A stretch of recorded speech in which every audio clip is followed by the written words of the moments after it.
Blog Talk Radio. What time is it? WH Radio.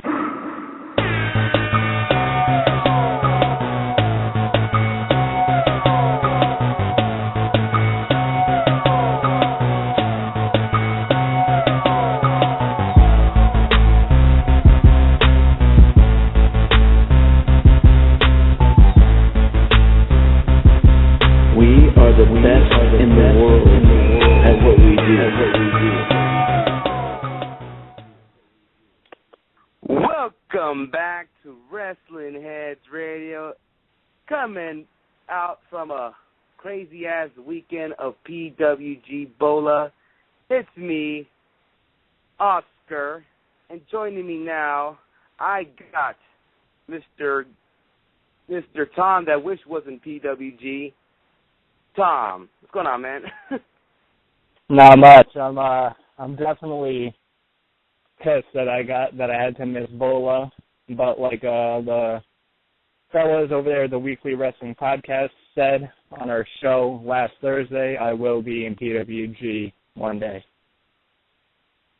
Yeah, definitely. Whenever you come down to PWG, we will welcome you here to California. Same with Matt from the Weekly Wrestling Podcast and the Shiny Wizard dudes, everybody. We met a lot of people, and it was so much fun. But unfortunately, we got to talk about PWG a little later. But we have to start off by saying that for all of you that's listening, that hoping to have listen to Rich Swann on our show, well, due to flight issues, maybe because of the holiday, we cannot have Rich Swann on. But we are working to reschedule, so we will work with that, and hopefully we'll get Rich Swann soon. But like I said, we apologize for that. Furthermore, we have to talk about this first, because WH Skids himself is going to call in later. Me and him could talk about Bola later on in the show, so stay with us, be patient, because it was one crazy-ass weekend. But fortunately, we're going to have to talk, well, me and Tom are going to have to talk about this awful Raw that this might have been worse than last week. And we tore apart Raw last week, and we said it was absolutely terrible. And I think this may have been even worse. Yeah, definitely. I mean, I know. It's kind of a pain in the ass, but all right. Well, I can say that Raw started off with the highlight reel, which was promoted last week, that Chris Jericho and guess was supposed to be Randy Orton, but instead of Randy Orton, he actually got the whole Authority, which Triple H, Seth Rollins, and Kane joined up with them. And basically, Jericho and Triple H, they just went off their history, and Triple H mentioned he still hasn't grown up yet. Triple H basically was on the highlight reel to, talk about or mentioning that he does not sure if John Cena and Brock Lesnar rematch is best for business. Well, unfortunately, he feels like he needs a different contender for Brock Lesnar, and all those guys are like, I think I deserve one. I think I deserve one. The rest of the guys, and then you have John Cena coming out saying he had. Well, actually, before John Cena came out, even Roman Reigns came out saying he wants a title shot. Well, then, unfortunately, John Cena came out. He said he wrote the clause. He's supposed to get a rematch. So if he decided not to do it, he will sue his ass and all that shit. So that's pretty much started. Guys wanted title shots. Triple H trying to get a new contender. In the end, John Cena kind of told Triple H, I am the number one contender. And he set up a match between Jericho, Roman Reigns, John Cena against the Authority, which is Seth Rollins, Kane, and Randy Orton, which Seth Rollins was actually cheered today because they were in Iowa. That's where he's actually from. So, yeah. And also, after the announcement was made, the match was made up, whatever, Seth Rollins tried to pull a fast one. And I think he tried to hit John Cena with the money in the briefcase match, but then Roman Reigns stopped him. He threw the briefcase, and they were booing Roman Reigns because he attacked. He hit. You could say attacked Seth Rollins, and yeah. So there you go. I don't know what your thoughts of this whole opening of Raw, with this whole segment they did with the highlight reel. Tom, I don't know. I don't know what you comment about this. I thought as soon as I saw the Authority come out, I figured, great, they're gonna set up probably a tag match for later. And sure enough, I was right. It was kind of expected. So, it is what it is. It was kind of boring, but I think that'll be the theme for tonight's Raw review. Yeah, definitely. That was pretty much the opening the scene of Raw. To be honest, it was so awful. I cannot really remember how everything went through it in an orderly fashion way. I remembered after all that a special, like almost like a Total Divas type match that I know they're promoting their season opener this Sunday. Once again, this was so terrible. Like, they're all the only people that are in that ring that have some sort of talent is Summer Rae and Naomi. And I don't even think Naomi is that good. NXT showed us what Summer Rae can do. Summer Rae can go into the ring and she can put on some good matches. But unfortunately, because of Total Divas, they don't think of wrestling when it comes to the Divas. They don't even think of the Divas division very much. This was it was awful. I hated it. I hate Total Divas. I wish it was never invented. Well, I wouldn't say it's they don't care about the Divas. I mean, I see it like they're trying to promote the show. I don't care about Total Divas. Yeah. I care about the Divas. Divas. They're trying to promote the show with there's tons of Divas there with so much talent, and they're being used like total shit. All right. So we actually got a caller coming up right now, and from Canada, Mr. Matt Grant. What's going on, man? I can't even begin to express my hatred for tonight's Raw. It was so bad I couldn't watch it. Okay. Yeah, I mean, I wanted to start off talking about PWG, but I gotta wait for Skits to call in. We gotta wait for Skits to call in because I need it. Me and him could explain more what happened in PWG because we're both at the show. He'll be calling in shortly, but we got to deal with this awful Raw we witnessed. But you know what? This Raw was so bad that going through it match by match and segment by segment is just a waste of time. Like this Raw was.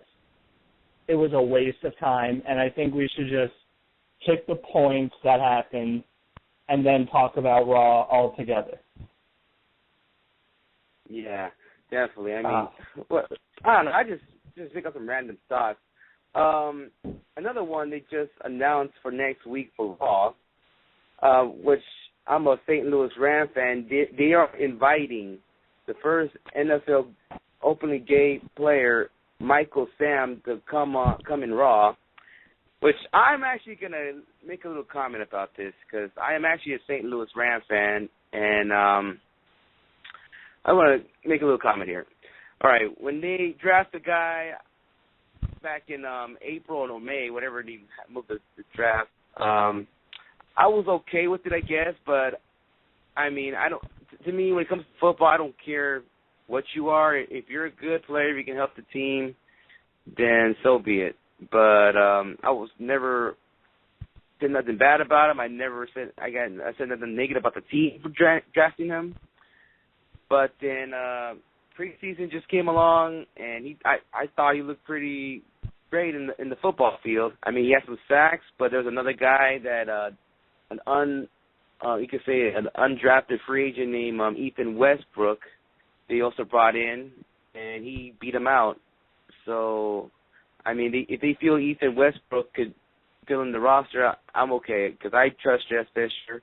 And even though Sam Bradford, our quarterback's out for the season, I don't, for some reason, I just don't think they're going to be a top 10 worst team. So I'm confident in the running game and defense. So see what happens. And the position that Michael Sam plays, we have so much depth in that defensive end or D-line spot. I mean, I don't think there's no room for him. I mean, because we have a Pro Bowler defensive end, we have a great line, we have a great front seven. The only way he can stay in the team if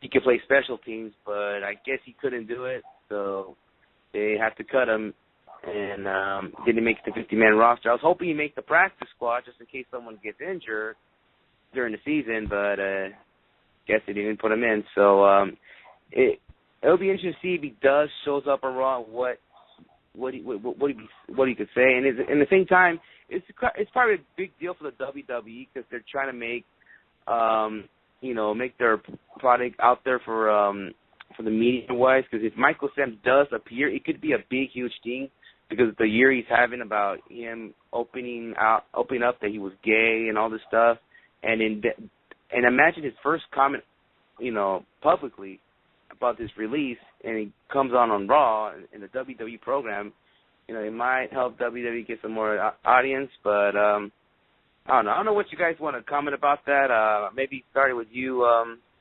Tom, because you're familiar with NFL football. I don't know about Grant here, but what's your thought about this, Tom? Honestly, I didn't really like it. I didn't like the announcement. It's nothing against Michael Sam. What Michael Sam did took a lot of courage to do, especially, in this country where it's, there's still a lot of people who don't, accept, homosexuals and all that. So it was very brave of him to do that. But at the same time, I didn't think he was that great of a prospect. Coming out of Missouri, I saw a couple of their games last year, and he wasn't really that great. That's why he was taken where he was taken in the draft. But this is like a TNA move in a sense. It's where, Monday Night Football is coming on, and WWE knows that a lot of the viewers are going to be switching to go watch American football, so they're like, well, we need something so that people maybe stay interested and, watch our show. And so this is, it's just a publicity stunt. I don't really like it.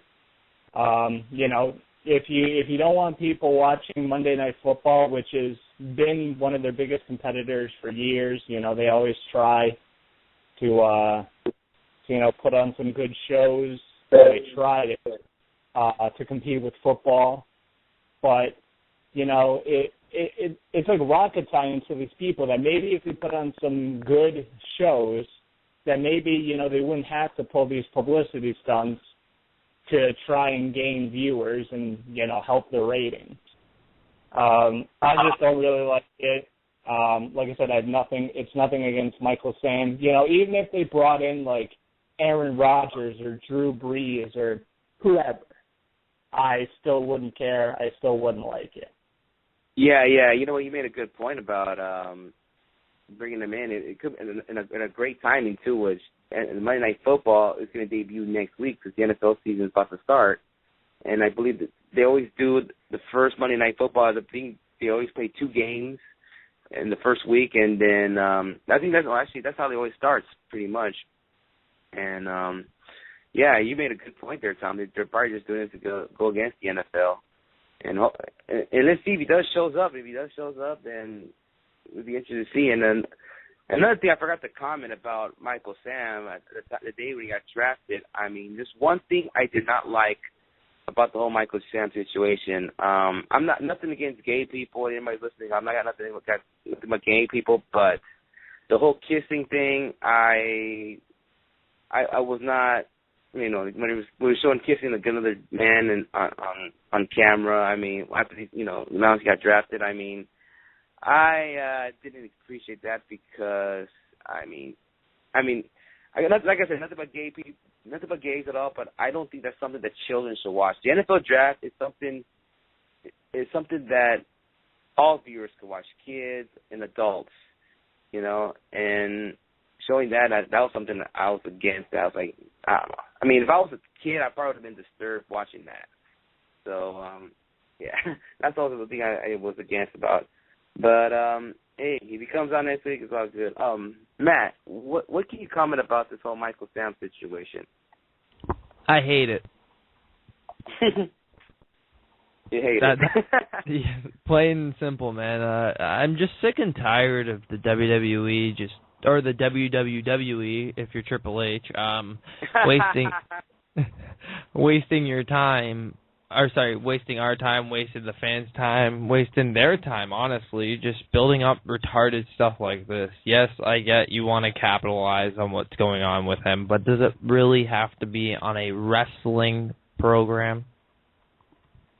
Yeah. Yeah. And I don't know if you guys remember, but do you remember, I forget even how long ago it was, when that NBA player came out and said that, he was gay? And it was a news story for about like a week or two, and then it kind of just faded out. That's how I feel this whole Michael Sam thing is going to be. It's a little different, and that player, I think, might have been retired already. I forget even who it was. Yeah, I know you're talking about. The guy who's played for the Nets. I know you're talking about. Or Wizards. Yeah. I know you're talking about. Oh, yeah. Yeah, I mean, something like that could go away in the weeks from now. Like, example, where's Tim Tebow? Ever heard of him lately? Nope. There you go. You see? Yeah, you see? Last time I heard Tim he was going to Canada, but he didn't do it. But anyways, yeah. It's just that WWE is hoping that, say Michael Sam tomorrow comes on and agrees to appear on Raw, then he's hoping that all this media, like, all these news coverages and all that stuff will mention him being on Raw, like Extra, I don't know about Access Hollywood, but like Extra or all those ESPN, whatever they're going to be mentioning and all that. So that's what they want from this Michael Sam situation. So WWE, good luck. And if Michael Sam does, I'll be interested to see what he has to say. Like I said, I'm a Rams fan, and they released him. I respect their decision. So, oh well. Moving forward. Well, going from bad to worse, and this is what's really, really turning me off, is this whole Bella versus Bella feud.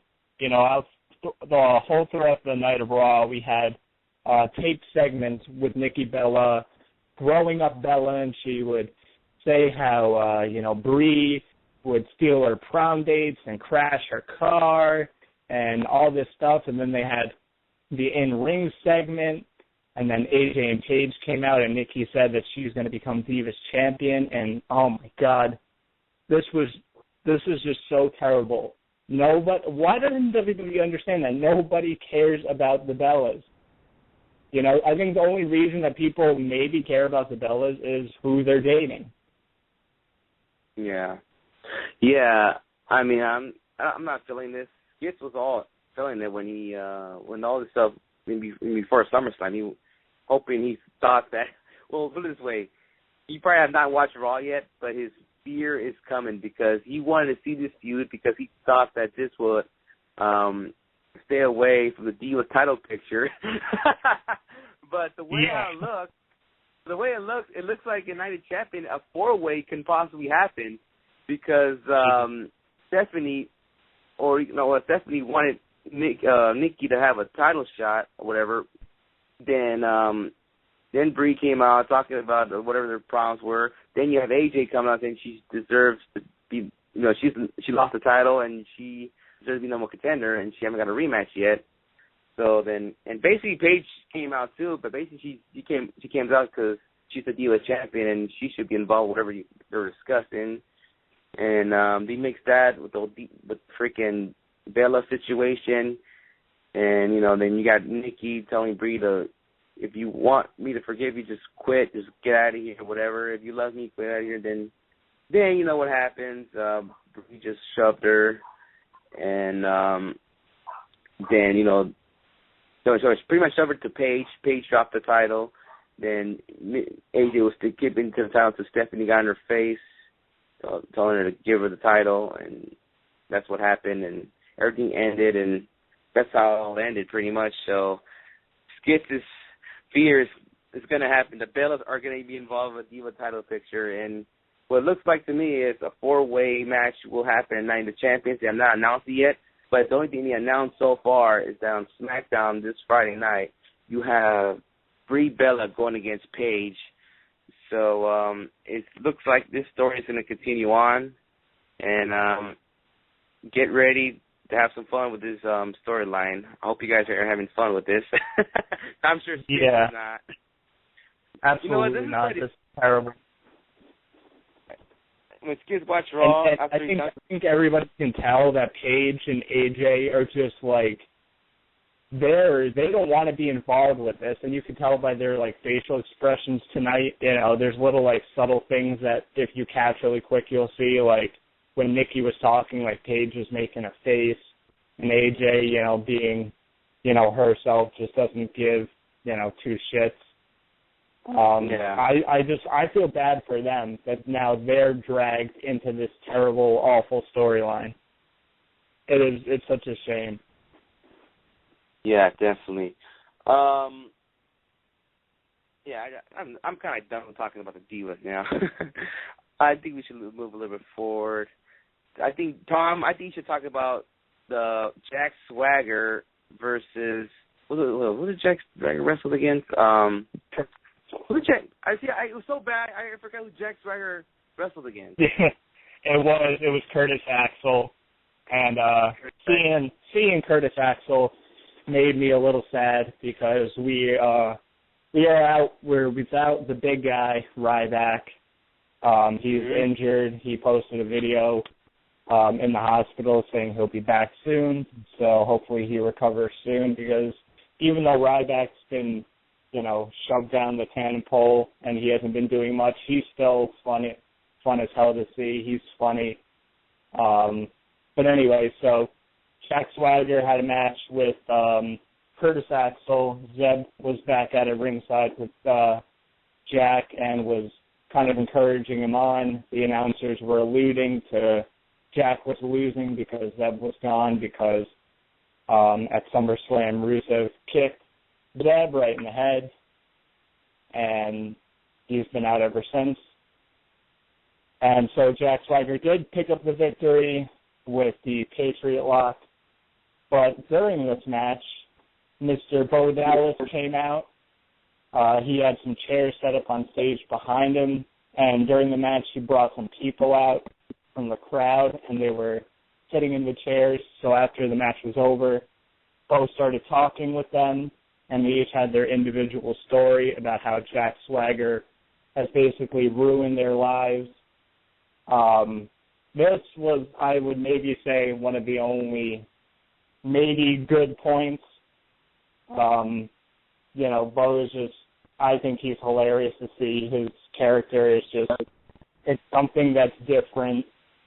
And even though I would like to see more of what we saw in NXT, maybe this is as close as we're going to get, because maybe, I don't know, they're not too high on Bo Dallas because, they're the WWE writers. But this was funny. Obviously, we're probably going to get a Bo Dallas Jack Swagger match at Night of Champions, maybe on the pre-show, who knows. But I would say out of this horrible Raw, this was maybe one of the only okay things. Yeah, I mean, it was like Bo Dallas doing the thing, and that's why I wanted to have you take over, because I know you're a big Bo Dallas mark. So, yeah, I'm sure. I appreciate, the guys who go in there and are great in the ring, that can, story tell. I'm a fan of so many Japanese guys and indie guys and WWE guys and all that. But when you have a character that just makes you laugh or just makes you hate somebody, but he's not that great in the ring, I can appreciate that just as much because, Bo Dallas isn't a Seth Rollins or a Dean Ambrose or a Sami Zayn in the ring, but his character is just, it's unique, it's funny, and the way it all started is like something we've never really seen before. So I thought this was good. Matt, how did you feel about it? It was pretty interesting. I actually just came across something very interesting, though, and I wanted to throw it out here. It is about Raw, so it's interesting how bad the WWE is getting. Here, I'll just read you this story because it was just posted. So tonight in Iowa, I was having fun being a fan of the product and holding up two different signs. One said I'd rather be at home watching Raw for $9.99. The other said Raw is Rage Life. Around 9 p.m., a skinny white male with a black polo shirt with a WWE logo asked me for the sign. I asked which one. He took the Raw's Rage Life and left. A few minutes later, he came back and asked for the other sign. Next to him was a huge black male in a suit with a WWE label pin. I tossed the sign Reddit wanted me to make, then was told to leave the arena. I refused and was threatened with arrest. After a few minutes, I went with them to the vending arenas where 5 men in suits surrounded me, trying to arrest me for a sign and being someone the WWE didn't like. I begged them to bring the police so I could be arrested, and they wouldn't bring them. After 5, maybe 10 minutes of the bullshit, I left on my own will because I was tired of the shit. Fuck WWE, Vince McMahon, and everyone involved. They also took this person next to me sign that said, Cena, it's time for a heel turn. Incredible. Wow. Interesting. And that's very interesting. You know what? Raw was so bad. I mean, I read some tweets. Like, one guy tweeted that if this was 1996, I would have switched it to Nitro. I would have, too. I would have watched Nitro from 96 instead of this crap tonight. Yeah. It was just funny that today on the WWE Network for $9.99 US, sorry about that, Matt, that you can watch WWE Nitro. You can watch WCW on the network, VOD, and right now on the network, you can watch the first episode of Nitro on the live stream thing. So there you go. And you can say Nitro is back on Mondays. Yeah, that's very interesting. But it seems like, what was your comment about the whole Bo Dallas thing? Bo Dallas is very interesting right now. Like you said, it seems like they're doing something with him and Swagger, so that should be fun. I mean, Swagger's always been an interesting character to watch, and him and Bo Dallas interacting, it should be fun for a little while. Yeah, definitely. I mean, like Tom said, this could be a freaking, I hope not, but he said it could be a pre-show match. I think it deserves to be on the pay-per-view, to be honest with you, how everything is going, the time they're building for this whole Bo Dallas Jack Swagger thing. And another thing, someone actually tweeted to me that surprisingly, Zed Culture, which he made his return today, didn't even say a word about all this. Interesting, yeah, right? That's true. Yeah, interesting. Yeah, let's see what happens with Bo Dallas and Jack Swagger. Maybe on SmackDown they might announce a pay-per-view match. Let's see what happens. All right, moving forward, we saw a lot of Rusev and Mark Henry today. First, we started off with Big Show and Mark Henry going against the Wyatt, Eric Rowan, and Luke Harper once again. And then pretty much they won. Well, you can say Mark Henry and Big Show won by DQ due to the fact that Rusev came in the ring and kicked Mark Henry in the face while he was like lifting one of the Wyatt members, and that will happen. And then later on the night, Rusev had a match with Zack Ryder, and after the match, Mark Henry came out, and then he tried to go after Rusev. Rusev actually, he left the ring, he took off, pretty much. He didn't want nothing to do with Mark Henry. So we just basically saw a lot of Mark Henry today. And he also does later on the show, there was a backstage segment between between Mark Henry and the Big Show. That Big Show trying to remind him that he wanted to be the most dominant tag team, but Mark Henry told Big Show that he wants to take care of Rusev first, and he wants to do it by himself because he wants to do it for him and his country. So that looks like that could be another pay-per-view match.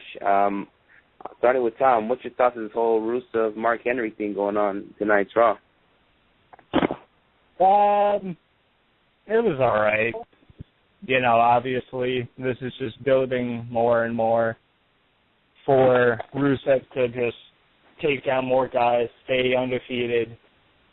And then, of course, when you take down Mark Henry, it's obviously going to be a big win, and I think Rusev's, going to do it in a pretty convincing manner. I don't think it's going to be, Brock Lesnar, John Cena from SummerSlam type of match, but I still think it's going to be a decisive victory. And this is, like I said, just building more up for Rusev, which I guess, it's okay. I'm becoming more of a fan of him. He's getting better in the ring than when I saw him on NXT. His whole thing is a little bit more interesting than when he was on NXT. His selling is one of the main points that I've, grown to like to watch him on Raw, because his selling is just great. When he had that match against Jack Swagger at SummerSlam, he was selling that ankle perfectly. He couldn't even, lock in the accolade, and he was selling it the next night on Raw. I mean, this is something that maybe John Cena can learn from, is consistent selling, is selling an injury, selling a beating, I mean, it's not that hard to do. But this was okay. I didn't like it. I didn't hate it. Yeah, definitely. Matt, what can you comment about all this whole Rusev and Mark Henry thing? I mean, I guess it gives something for Rusev to do at the end of the day. I don't know. I'm not too big on this whole Rusev Mark Henry thing. I feel like at the end of the day, you should have stuck with the Swagger Rusev thing and actually ended it with a decent match instead of a terrible flag match. Yeah, definitely. Yeah, definitely. I mean, well, I think I kind of see what they're trying to do. They're trying to expand this more and make this probably, mean something for their pay-per-view Night of Champions. We'll see what happens. They're just giving Rusev time, or you can say give him opponents where he can wrestle maybe a big guy or a big name guy like a John Cena, which maybe we're all are expecting him to.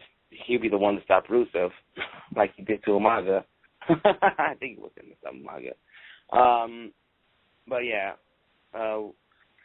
see what happens. Maybe on SmackDown there'll be another match announcement. So see what happens between all that. Also, I know this was the first match of the Raw, but like I said, ladies and gentlemen, Raw was so awful I can barely remember what happened, orally. So, but the first match of the night was actually the U.S. champ U.S. champ Sheamus teaming up with Dolph Ziggler, the Intercontinental champ, against The Miz and Cesaro, which unfortunately, funny that Damien Sandow was once again in the corner of The Miz. So basically, Damien Sandow is probably his sidekick now, or yeah, whatever. You know what? I so bad. I forgot who won the match. Was it Sheamus and Dolph won that match? I could be wrong. No. Oh, actually, you know what? Miz and Cesaro won the match when Damien Sandow came into the ring, when Miz tagged him in and, played as a stunt double, and Damien Sandow tried to get into the match, but the ref wouldn't allow it. And Sandow was about to leave the ring when Ziggler hit the zigzag on Damien Sandow, and then Miz came into the ring and hit the skull-crushing finale on Dolph Ziggler and got the win. But the majority of the match was Sheamus and Dolph Ziggler versus Cesaro, because Miz was on the outside in his chair getting makeup put on and drinking water and, all that Hollywood heel type heel type stuff that he's been doing. So this, like I said, it was okay. You know, didn't like it, didn't hate it. Yeah, definitely. Sure. Yeah, I don't know. We'll see what happens. Obviously, that looks like 2 matches that'd be added to the damn pay-per-view coming up. So, see what happens, man. Yeah. I don't know. This Raw fucking sucks. I'm sorry, ladies and gentlemen. I feel your pain, people. I actually do really, really feel your pain. Man, I mean, I'm probably thinking this one's probably one of the worst Raw episodes in history. Seriously. Yeah, I mean, I can't say that because I don't know how many terrible Raws there were in the mid-90s, you know, from when they started in 93 to 96. That was a pretty bad period overall in the WWE. I haven't seen a lot of those Raws, so I really can't compare and say it's one of the worst Raws. It's definitely one of the worst Raws of the year. I can say that, even though I can't even remember every Raw that happened this year because they're so long. I don't know. Let's keep going. We're almost through getting to the end of the show. The last 2 things. First we had was it Jey Uso or Jimmy or whoever, one of the Usos taking on Goldust and Stardust, and the other Uso was on the outside. Pretty okay match. Stardust attacked the injured Uso, which maybe that's how we can tell them apart now. But Stardust attacked the injured Uso, and the Uso that was fighting Goldust went on the outside and attacked Stardust. And then Goldust brought him back into the ring, hit the final cut for the win. And then after the match, Stardust and Goldust attacked both Usos, grabbed the injured Uso, and I think it's Jey Uso. Yep, it's Jey Uso who's injured. So Jey is the injured one. They grabbed Jey Uso, bashed his knee into the ring post, and then slammed it with a steel chair. So Stardust and Goldust's heel run is just beginning, and this was a good sign. And this, I would say this was maybe my favorite, besides the Paul Heyman promo that we didn't go over. It was a typical Paul Heyman promo, so we don't really need to go too in-depth with that.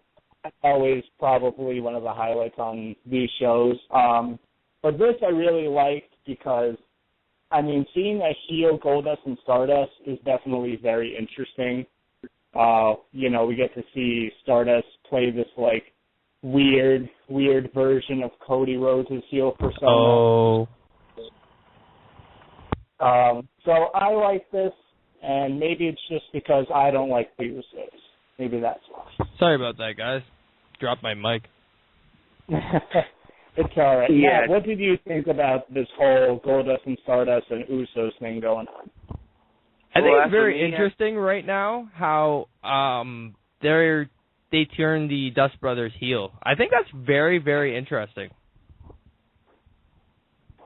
Yeah, same here. Especially how when Stardust had that chair and hit one of the Usos' injured knee on the freaking pole. I mean, god damn. It's awesome. It was freaking awesome. Yeah, definitely. It brings a different side to them that we haven't seen. It takes away from the comedic, funny, ha-ha. Yeah. Definitely. Yeah. Especially with Goldust, because when was the last time we saw a heel Goldust in the WWE? Probably, I want to say sometime after the Attitude Era when he came back and he actually won the Intercontinental. I want to say sometime 2002-ish. But there was memorable heel moments of Goldust in the Attitude Era when he was like the artist formerly known as Goldust. When one week he was dressed like Marilyn Manson and some other shit. I mean, it was pretty cool. It's been a while seeing Goldust as a heel. and now he has his brother into it. This is actually pretty interesting between the Usos and Stardust and Goldust. But before we close out, talk about Raw, we finally somebody here to save us. WH Skits, what's going on, man? Well, I'm not Chris Jericho, so I don't know if I'm saving anybody. So well, he ain't saving nobody. For one night only, you probably are, because we're talking about this terrible Raw. I'm actually telling you, Skits, I don't think you should even watch it because it was so bad. Yeah, definitely, probably one of the worst. I'm still gonna watch it just because I need to watch something tonight. You know, there's nothing really good on TV tonight on Monday. So listen, you could watch anything, and it will be better than this. Anything. Maybe go to the network and watch Nitro. That would have been better than watching tonight's episode of Raw. One thing that we mentioned earlier, that your nightmare has come true. The Bellas are involved of the Diva title picture. So there you go. Hey, it is what it is. Typical WWE. Yeah. Closing of Raw, the main event was, that we mentioned earlier, it was Seth Rollins, Corporate Kane, and Randy Orton in a six-man tag going against John Cena, Roman Reigns, and Chris Jericho, and which ended up having John Cena. He actually won. Or John Cena, Jericho, and Roman Reigns won the match, and then pretty much in the end, John Cena got in Triple H's face and said that I'm ready to beat Brock Lesnar's ass, pretty much, and he told him your three goons couldn't beat us. So that's basically that was the ending of Raw. So having all the three guys. Honestly, I didn't. I muted my TV, and I wasn't even paying attention to this match till toward the end. Yeah, definitely. I feel you on that. This Raw was it was awful. Last week was awful. There have been so many Raws the past couple months, especially this summer, that have just been pretty bad. I haven't found a watchable Raw. Have been terrible.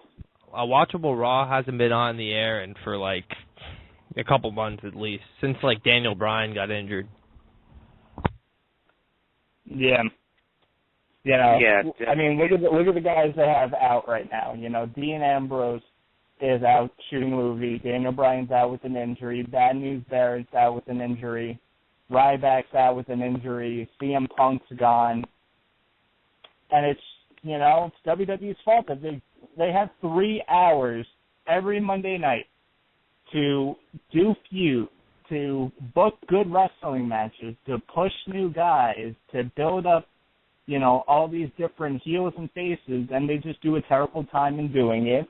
And then they wonder why they think they have to, go back to John Cena to do things. It's their own fault. The past 2 Raws, I can deal with a bad Raw once in a while or every couple weeks. I can deal with that. I can expect it. That always usually happens. But the past 2 weeks, I can say, and I've seen a lot of people on Twitter feel the same way, the WWE has insulted my intelligence with these shows. They have insulted me with what they've been doing. It's that plain and simple. With what they've been doing with these crap feuds, and no one cares about, the Bellas. No one cares about the Bellas. People want to see AJ versus Paige. People would kill to see a 10, 15-minute match of those two just kicking the absolute crap out of each other. That's what we want to see. We don't care about the Bellas or what they've done in their lives.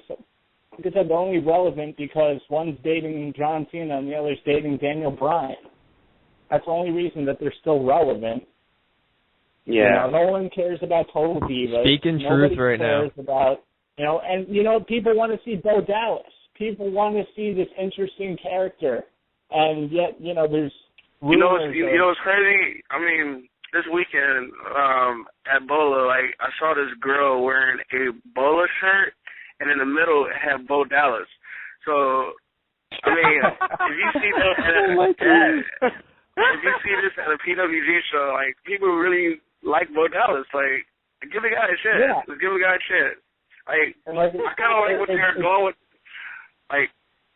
I didn't get a chance to see Raw yet, but last thing I saw was the whole swagger Bo Dallas shit building up. I'm hoping they continue that. So yeah, it's just more of WWE not knowing what their audience wants. You know, they assume they know what the audience wants and what the audience wants to see.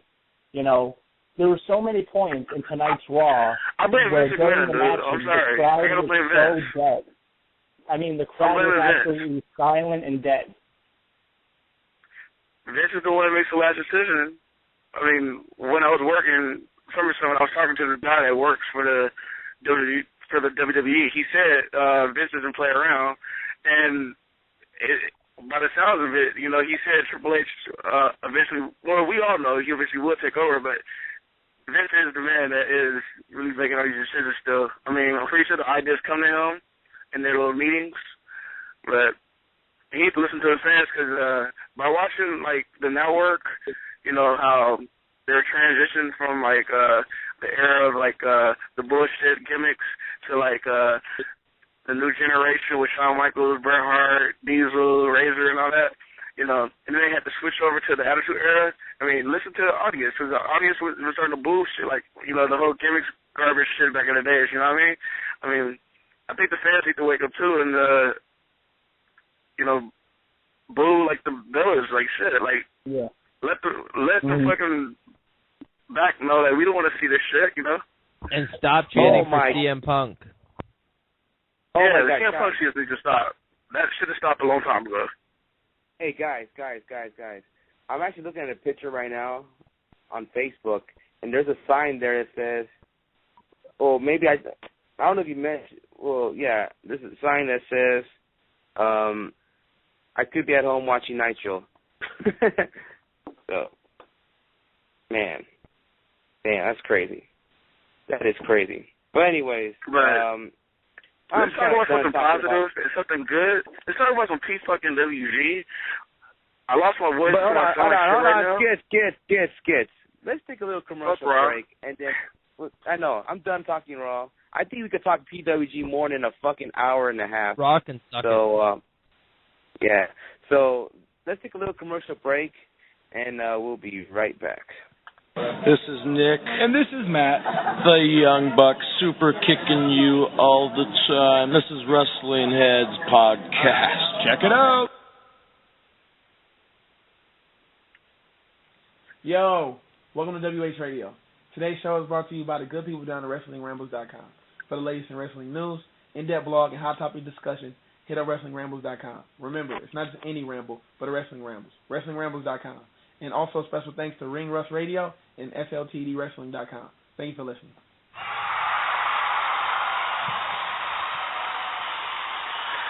The fans are happy that we are fucking about to talk about some PWG and not the bullshit. Hold on. Get. Let the people stop cheering, and let me make a little announcement for me. They're cheering about PWG. That's what they're cheering about. I know. They're cheering about PWG, but it's going to get good. But then before we start, I just want to make a little announcement that I will be attending the Triple English show this weekend, or tapings, that's going to be debuting in October. So check it out. I found out that there's going to be some stars that are going to be there, like Chris Masters, Chavo Guerrero, possibly Ricochet might be involved in this. And I also was told that they try to get Del Rio and Rey Mysterio in, but due to WWE's policy, they cannot bring them in. So I'll be there this weekend, and hope you can see me on the El Rey Network when it debuts. So I hope you guys can check it out. Before you guys get into PWG talk, anybody see that Biff vs. Ricochet announced for the CZW title? Oh, man. That's interesting right there. That's something great. Something great to see right there. Hold on, did you say Biff versus Ricochet?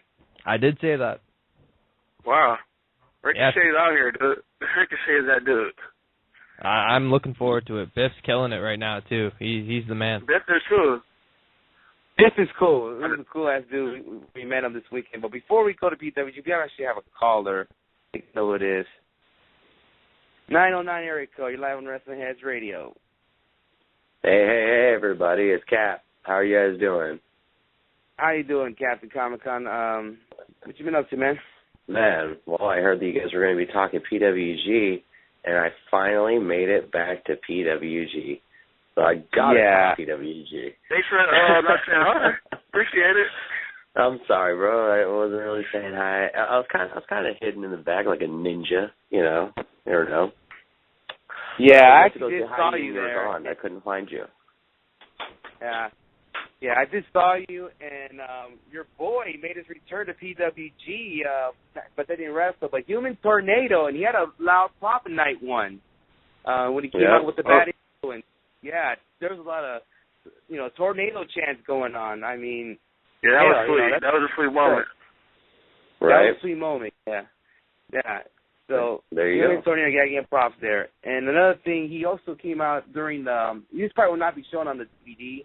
But, actually, probably, in the industry, normally they don't show them the DVD, but also on night 3, Human Tornado came out during Candice LeRae's entrance. He got in front of her and hugged her. That was like PWG history right there. I wouldn't say that he came out. He was in the audience, and he just gave her a hug when she was coming out. Yeah, I'm saying, he was just came on right in front of her and gave her a hug. Yeah. So that's not going to be a DVD, so. Yeah, that's like PWG history right there, Yeah, that's a PWG moment right there. Yeah, definitely. I mean, if anyone knows the history between Tornado and Candice, Candice was basically like his manager back in the days and or whatnot, and it was fucked up back in the days how you and Candice would slap her around. But yeah, good time. Awesome though. But let's go and get it to night 1. Well, how you want to start off, Skids? We both were there. We saw the whole damn. You might as well start off with the first match. Yeah, why don't? Huh? Here, you guys don't even have to, just go over some of the matches that you guys liked. And I know on night 1 there was some controversy, so you guys can get into that too. That wasn't night 1. I think that was night 1. Well, not really controversy, but there was a little mess up on one of the finishes on one of the matches. That was night 3. God damn.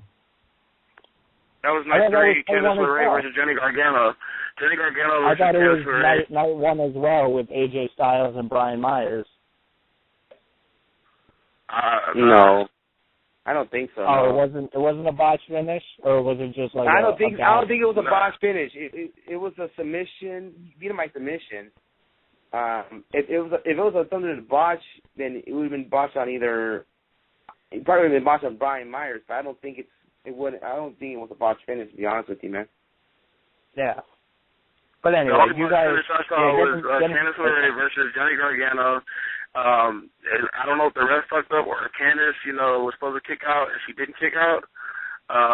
But that's the only thing. And like everybody was on the ref's head after that. And later on, that same ref screwed AJ Styles in the match when AJ had a chair in his hand when he was going against Roderick Strong. Didn't use it, but they called a DQ, and so PWG call was on the ref's head like the whole night. Every time he came out, boos or whatnot. But if you want to talk about matches, I can tell you some matches that I definitely enjoyed at PWG. Definitely a big fan of the Kyle O'Reilly, Zack Sabre Jr. match. Kyle O'Reilly, Drew Gulak match. I'm a technical type of fan, so, I was feeling those matches. You can't go wrong with the 6-man match with Cole and the Bucks against Kenny Omega, Chuck T, and, excuse me, who else was in that? Kenny Omega, Chuck T, and it was Zack Sabre Jr., wasn't it? Are you talking about that? It was Zack Sabre Jr., Chuck Taylor, and Kenny Omega versus the Bucks and Adam Cole. Yeah. Yeah. Okay, that match was good. Another match that I enjoy, ACH versus Kenny Omega. Yeah, that was great. I heard people saying that was the match of the weekend. Which one? Yeah, it's ACH Kenny Omega was the match of the weekend. That was just, it was a great match, incredible. And I expected it to be. It was one of the top matches of the weekend. Another one people are going to forget, and they shouldn't forget about, is Zack Sabre Jr. and Adam Cole. Yeah, that's another good one. I heard people.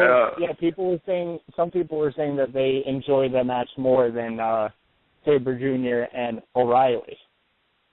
You know, I mean, because the O'Reilly Junior match, that was like more technical. You know, they really didn't punch each other. You know, they were doing a lot of submissions. I don't know if people were really into it, but yeah, definitely. Oh yeah, definitely. Hold on. Before we continue on, say shout out to Captain Comic-Con. Thanks for calling in. Yeah, it was kind of crazy. I want to go back to that second between Roderick Strong and AJ Styles. During that match, you might see this in the DVD. I actually did that, gun clean at Roderick Strong, and I did the Young Bucks thing with the crotch. Roderick Strong was being a fag and looked at my crotch. So you might see that on DVD. I still will mention that. Yeah, and plus he chanted shitty little boots. So remember he had those little shitty boots? Yeah, but there's a new chant going around. Shitty little boots. Shitty little boots. Shitty little boots. Shitty little boots. I'm definitely feeling the whole Roderick Strong heel turn. Like after Kyle O'Reilly in Junior's match, he came out and attacked him and basically like put some chairs together and basically did his finisher and basically had Kyle land on the chair. And it was pretty crazy because man, Kyle wasn't looking so good after that. But then Bobby Fish came out for the save a little too late. Yeah, a little too late. But yeah, I mean, we finally get to witness Bobby Fish wrestle in person. You know, I mean, he was basically supposed to be the opener, him and T.J. Perkins from night one. And I was like, fuck, I couldn't believe I'm actually watching Bobby Fish in person. You know, I was like, finally, shit. I mean, coming out with that old Red Dragon music, you know, the same music coming out of ROH, and I was pumped up. I was pumped already. I was like, shit. I was already drunk and shit, but fuck it. I was stupid. Night one, I'm probably I was. Night one. If anything, I could probably tell you more about the matches because Oscar was too fucking drunk. But yeah. But him, man, this music Roderick Strong, this went all out night one. All I can say, this music and Drew Gulak, these guys have to be regulars. They definitely, did great at PWG Bola. They basically showed their talents, and there's some guys being dicks in the crowd, and Drew basically kind of pulled a little heel turn on the crowd. So I would love to see Drew, in PWG, maybe as a heel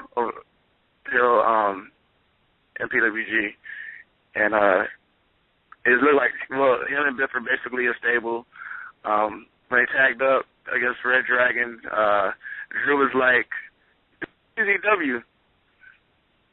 You forgot to mention, like, night one when Biff came out, there was it was like maybe three guys that were chanting CCW, but then the rest of the crowd was booing at him because that CCW chant.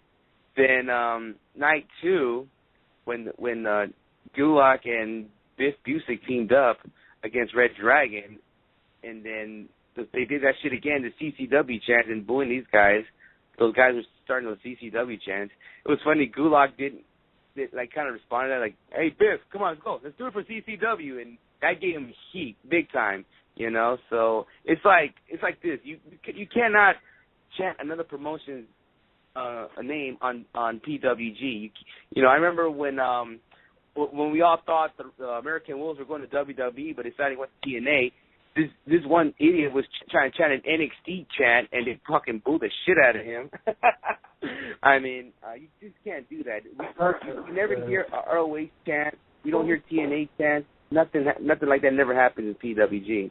So that's how it is. If you try to start a chant, another promotion chant, hell, even if you try to start a Smash Wrestling chant, they'll boo the shit out of you out there.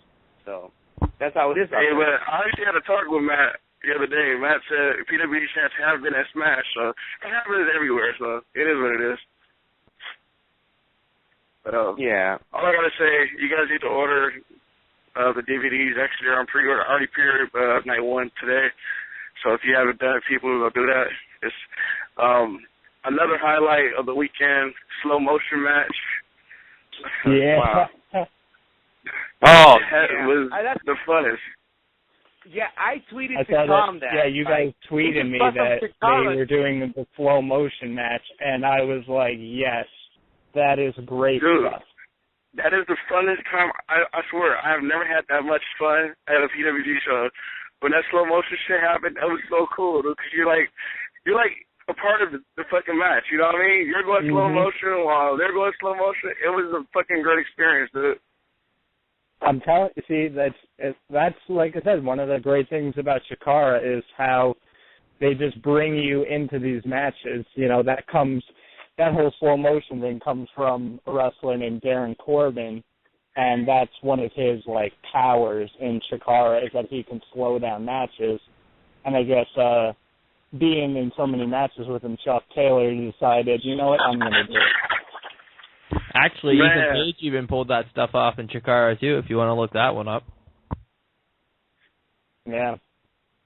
And you know what? Another great moment. When you can get the great Sasuke to slow down and do slow motion wrestling, I think that's some entertaining stuff.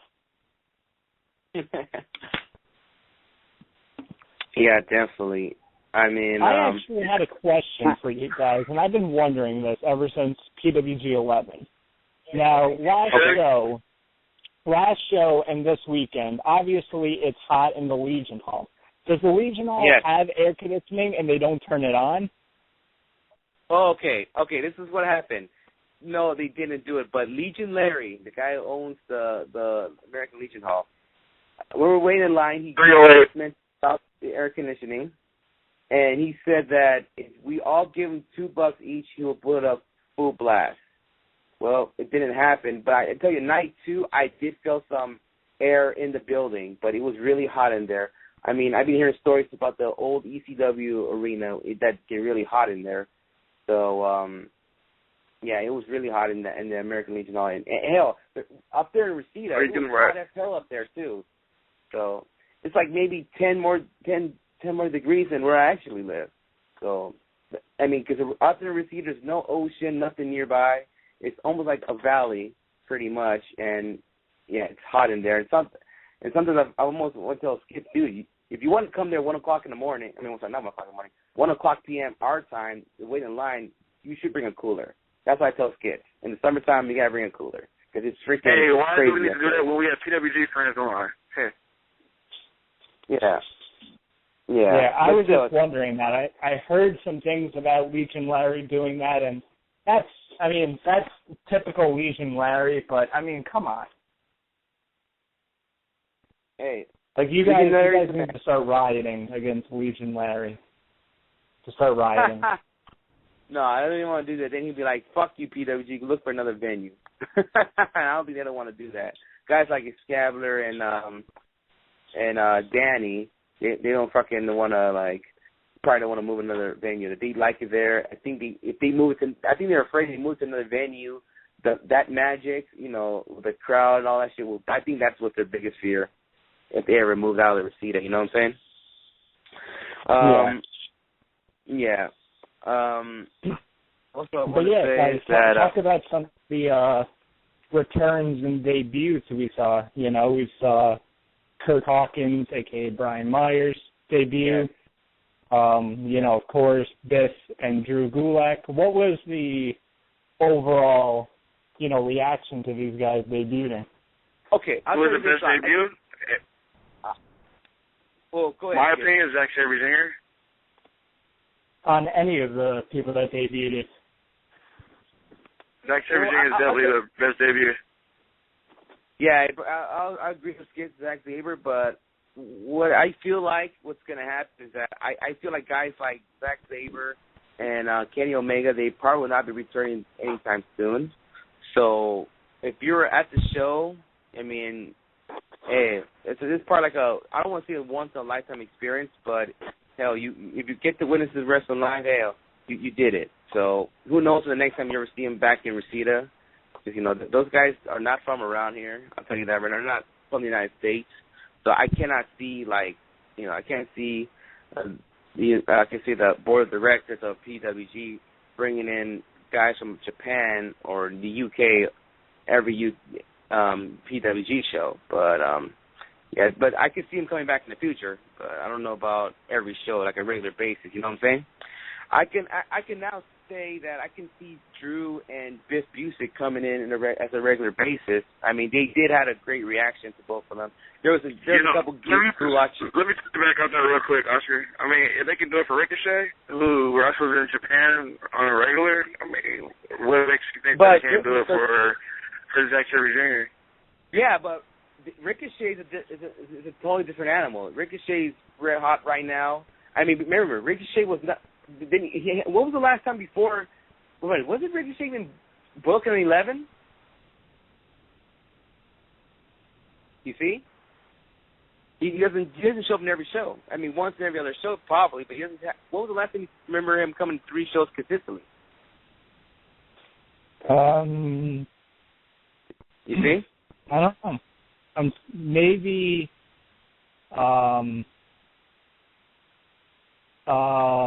He was at Bola last year, was he?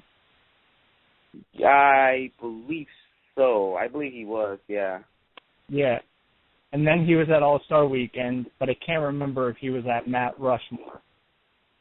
Yeah, you see guys bringing him like Zack Sabre and Ricochet and Kenny Omega, in a regular basis, because that's like too much money right there. Unless they have the money. Unless they really do have the money. There's so many problems with bringing in guys from, Europe and Japan.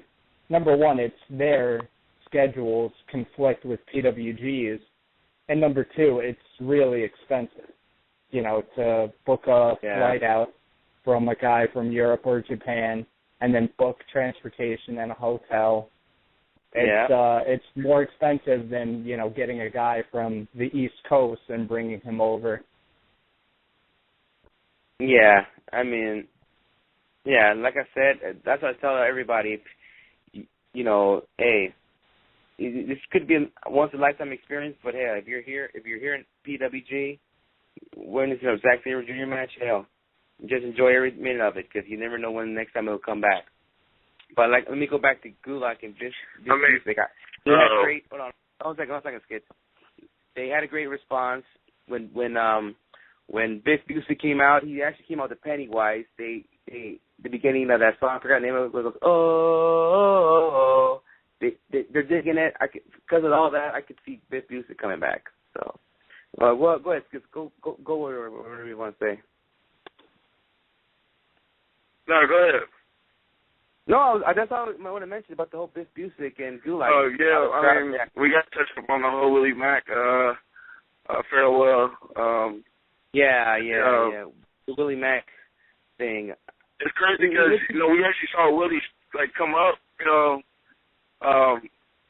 basically, sometimes Willie shows up just to watch the show, and he had no suitcase with him, so I don't know, maybe somebody else had it, to make it seem like Willie was just coming to watch the show. But once Willie came out, the crowd went ape shit, and Willie, he actually did Cena's "You Can't See Me" 5-knuckle shuffle move, and everybody was like Super Willie, and then he threw up Cena's hustle, loyalty, and respect taunt. That shit was cool. Yeah, but he did the pose. He did the pose, the chain gang pose. Then he was like, oh shit. Then he did the West Side thing.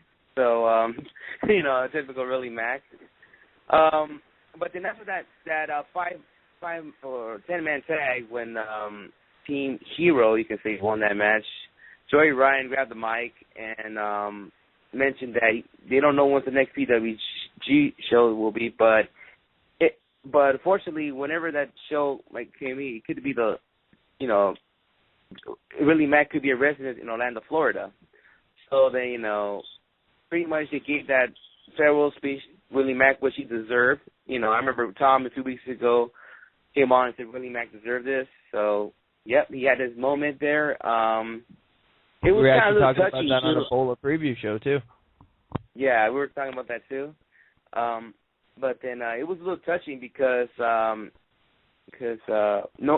being around Willie, I mean, I never knew that he lost his mother at age 14, you know, and I was like, shit, you know, and he went through a lot of adversities when he was growing up and all this stuff, and he has, I believe you mentioned that he has ADD, you know, he was taking special ed classes and all that, so he went through all that to now he's basically going to the WWE with all these rumors we're hearing that him going to WWE it's basically true. So yeah, it was sad. I mean, this is probably the most touching farewell speech at every PWG show I went to. Like, I've seen the whole Generico, Sami Zayn, Kevin Steen. I've seen all those guys go. Samurai Del Sol, but Willie Mack was probably the most touchy one I witnessed from a farewell speech, and yeah, it was just very touching. Hey, I could say this though, I gave the guy a ride home from 2 shows. One was a PWG show, one was I think it's an AWS show or something like that. And being around the guy was pretty cool. I even went to some parties with him. And all I was gonna say is, you know, Willie Mack, good luck out there in Florida, and hopefully I get to see him perform in the Staples Center, you know, like I did back in the day, or like in PWG and all these other SoCal promotions. And yeah, it's gonna be tough seeing Wild Willie. You know, it's great seeing. I mean, yeah, and we had him in the show here twice, so it was great seeing Willie Mack. And I want to hear this from Tom. I mean, 2 weeks ago, Tom, you mentioned that you wanted Willie Mack to serve this kind of moment. I don't know, what's your thoughts of it, man? Oh, well, you know, I think all of us were kind of speculating, like, oh man, Willie Mack's not going to be in Bola. You know, he's kind of going to get the Drake Younger thing where he doesn't get a good farewell. And then, you know, when I actually came home late on Sunday night and had to scroll through everything to get all the results. But then I saw Willie Mack came back, and I was like, man, that's going to be good. And then, you know, they did the whole speech thing, and you know, people said that, you know, everybody was in tears. You know, the wrestlers were in tears. Because I think with Willie Mack, Steen and Generico, you know, they were in PWG in early days, you know, 2005, around that era. And that's where they kind of got their start. But Willie Mack, he's known for being in PWG. He was never in Ring of Honor. He was never in, you know, like CZW. He was never in any of these really big-time independent promotions that the other guys were. Yeah, Willie Mack actually, I remember when we had him on the show, basically we had him on the show because he was actually going to the East Coast. A rare timing for him going to the East Coast because he was booked at a show in New York. Then he was going to go to CCW from I think it was the 15th anniversary show. He was supposed to have a match, that 6-way match, and with AR Fox in them. And but he had a CCW match before I think it was a couple years ago. But yeah, we basically had him on. He never really got his name from being, you know, a big East Coast guy, because with the WWE, I think that's one way to get noticed, is being a big East Coast guy. You know, especially around that New York, Connecticut area. If you know you start getting your name out there, then WWE might catch wind and might want to pick you up. But so I'm sure you guys can probably attest. You know, everybody loves Generico, everybody loves Steen, but there was something about Willie Mack being a California talent that you guys probably felt more of a connection to. Yeah. And basically when we had him on last time, we just basically, like I said, we just had him on because he was heading to the East Coast, and we want to, like, have people that listen to the East Coast, you got to check out Willie Mack at these 3 shows, which he's supposed to be booked on, you know, because you never know when the next time he come back. And then I remember 2 days later after we had him on the show, he got fucked over one of the promoters that he didn't book his flight, and he missed his chance to be on CCW and all that shit. And I fucking felt bad for Willie, you know, and I really did feel bad for him because, not just only being a fan of Willie, I feel like he was more like almost a friend of me, because I remember, like I said, we hanged out in parties. One time I was all fucked up. He tried to draw my face one time, and I was like, fuck, I moved his hand out the way. I mean, I had great times with Willie Mack, and like I said, I actually gave him a ride home. Yeah, it's gonna be tough, not being around him, but like I said, man, he when he goes to WWE, I just can't wait to see what he will do in there, and do what you gotta do, and hopefully you have a great career there in the WWE. And watching that fucking speech, I just hope he has a Hall of Fame career, because speech you'll have in the Hall of Fame, if he goes to the Hall of Fame, 30 years from now, it'll be fucking great, because that PWG speech was great. Just imagine his Hall of Fame 30 years down the road. That'd be fucking great. if that ever happens, if he has a Hall of Fame career right now. If the Coco Beware gets in the Hall of Fame, why not Willie Mack? See what happens. Matt, I wonder what's your comments of this whole Willie Mack thing that we're talking about. I think it's a little bit surprising, coming at the time of all these major signings like Kevin Steen, Prince Devitt, Kenta. It's going to be interesting if they make it a big deal like the rest of those signings, or just bring it in just another signing. Yeah, you know what? I think Tom, he mentioned about that like a few weeks ago on the show. Like he believes, like he said, not. I remember what you said, Tom. Like you no disrespect to Willie Mack, but you don't think he's gonna be a big deal like what Kevin Steen did. Like you won't see a picture of him and Triple H, and they post on WWE.com. I just feel like he might be doing this. You could say the Sami Callihan situation. They'll probably put him in these live events, and then when he feel like he's ready to come on TV, to put him in, Yeah. So, like I said, no disrespect to Willie Mack, but he is not on the star level of Kenta, Devitt, and Steen. But that doesn't take away from the talent that he has in the ring and the charisma that he has. I mean, look at Sami Zayn. When Sami Zayn was signed, there was no mention of him on WWE.com. He just was kind of thrown into it, and spent a while before he even got on TV. So, it's still a good story, regardless of what happens to Willie Mack. I think he can, safely say that he made it.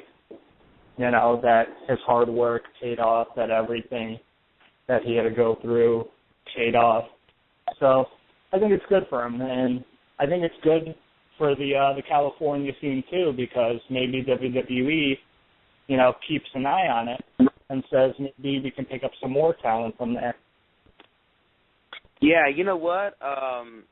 It was funny that when we post pictures on our Twitter and all that, some of the guys, like at the Santino Bowl Academy, they were retweeting our pictures and all that stuff, and then you have like some of the talent here in California doing the same thing, favoring, retweeting. They probably felt that same way we were talking about it. Maybe one day WWE will look in the California scene, and maybe one of their talent should sign in. I remember, I could tell you this though. I heard that this guy in the California scene had a WWE tryout recently named Che Cabrera. So I heard he had a WWE tryout just recently, and he was one of the Rosebuds just recently as well. So hell, if you get signed, well, he's a big dude. He's a skinny builder. So don't get me wrong. He's not like Batista big, but hopefully if he gets signed, because we had him as a guest on our show here about a month ago or two. So about 3 months ago during the Championship Wrestling Hollywood show. He had the big show they were having back in June. So we'll see what happens if they pay attention to California. There's some great talent, to be honest with you, out here, and we'll see what happens and see what WWE will do in the California scene. Speaking of WWE and the West Coast, I saw that on Twitter there was a special guest in the PWG audience that is currently signed with the WWE. Yes, people. Brad Mannix was in attendance at night 1 and night 3, and he was there. The problem is he found his way out of the cave. Yes, he came out of the cave. But there was one thing. I met the guy. He was pretty cool, and the thing is, he was not taking any pictures because I don't know what the fuck. Maybe he was afraid of getting trouble by the WWE. I mean, I know his friend that brought him to the show. She was like telling this whole story, and she was like, "Hey, are you sure you won't get in trouble if you come here?" And he was like, "Nah." But when he was there, he was not taking any photos. So he was a cool dude. I met the guy. I actually was messing with him too, and I was like, "Hey, my friend right here next to me, he thinks you're the best Raw GM manager in history." He was like, "Oh, thank you, man." You know, he was a cool dude, Brad Maddox. So yeah, he was a really cool dude. And anybody yeah, ask him about the cave? I don't think so. Maybe if I wasn't around, probably. But when I was around him, no. And you know what? In night 3, I was waiting in line. I was actually standing right next to him the whole waiting period. You know. I'm disappointed. And yeah. So yeah, he was standing right next to me the whole time, and yeah, we had a conversation with him. He was a cool dude. So yeah. So shout out to Brad Maddox, by the way. He was a cool dude. And yeah, he was attended there. Shane West, the actor, was there night 2. I don't know if you guys remember Shane West. He was there. And that's pretty much it. Oh, it's Carl Duke again. He was there. He was only there for night 2 and 3. That was it. TMZ guy, he's always there. Ryan from TMZ, he's always over there. So yeah, you never know who's gonna come on these shows, you know. And you know what? And also from the crowd, they also mentioned that Brad Maddox was not the first WWE talent to attend at the PWG show. I was told that Vladimir Kozlov, when he was in the WWE, he attended a PWG show. He was there, and yeah, not that much people talked about it, but they said that Kozlov was there. So who knows? Hey, you never know. Maybe Brad Maddox was scouting talent, like what William Regal did last year's Bola. You guys forgot about that? Yeah. I mean, yeah, so. would WWE send Brad Maddox for scouting? I can understand Regal, but Brad Maddox. Hey, what's Brad Maddox doing right now in the WWE? I don't even know. I don't know what he's doing there. Yeah, so, hey, maybe you'd be like, hey, this guy named Ricochet, you gotta sign him. But anyways, we've been talking about Bola for the last almost hour, but yeah, the winner of the 2014 Battle of Los Angeles ended up being the guy that we keep mentioning. He's the wrestler of the year, and the winner was Ricochet, and like I said, he was probably one of the three. He was one of the 3. What the hell? Sorry, got thrown off a second, but Ricochet did won the match. I mean, the whole tournament. So yeah. Tom, what's your thoughts on Ricochet winning the whole tournament? Yeah, it's definitely good.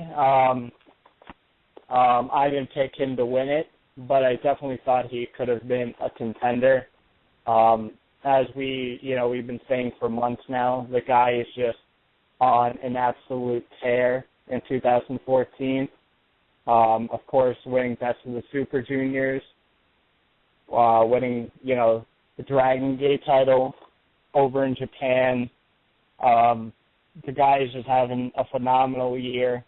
The past couple of years he's been stepping up his game even more than it already was. The guy is just one of the best talents out there right now in the world. And, guy deserves it. The guy deserves it 100%. No complaints. Could have been worse, could have been Roderick Strong. No offense to Roddy, but I think that would have, pissed a lot of people off.